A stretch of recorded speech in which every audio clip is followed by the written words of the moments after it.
কত বড় ক্ষমতা, টেলিভিশনে বসে বাইরে থেকে এসছে একজন, সারা নামই জানবে স্যার, সারা নামই জানবে স্যার। সরি, আমি ক্ষমা চাইছি এই জন্য।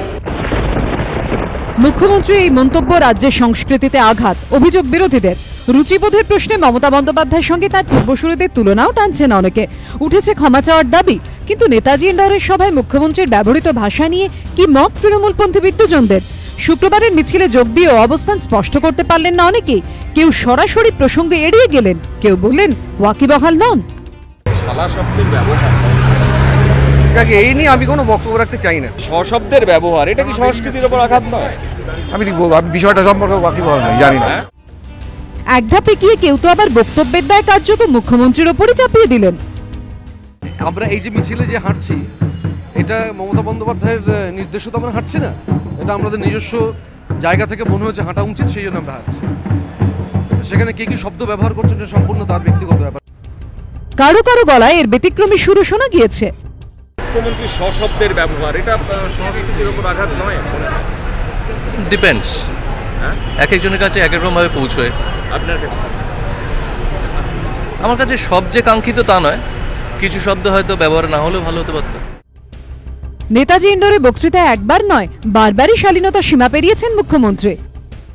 আমি নেহেরুজির প্রোগ্রামে অ্যাটেন্ড করতে গিয়েছিলাম, তাই আর বেশি করে বাস দিয়ে টুলপাইকে গ্রেফতার করতে হবে, একে গ্রেফতার করতে হবে, ওকে গ্রেফতার করতে হবে, হাজারবার যাবো। শুধু নেতাজি ইন্ডোর নয়, সাম্প্রতিক সময় মুখ্যমন্ত্রীর ব্যবহৃত ভাষা ঘিরে বারবার বিতর্ক তৈরি হয়েছে।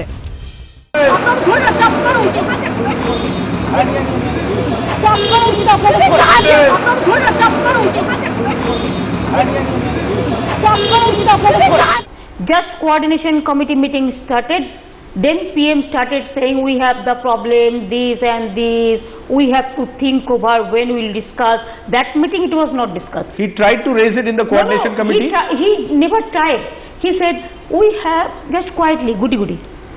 Yes, we have the problems. So let us discuss sometimes. বিরোধীদের দাবি, মমতা বন্দ্যোপাধ্যায়ের এইসব ভাষা ব্যবহারকে মন থেকে মানতে পারছেন না তাঁরই অনুগামী বিদ্যজনরা। তাই কি আনুগত্য দেখিয়ে মিছিলে হেঁটেও বিষয়টি কৌশলে এড়িয়ে গেলেন তারা? উঠছে প্রশ্ন। কৃষ্ণেন্দু অধিকারীর রিপোর্ট, এবিপি আনন্দ, কলকাতা।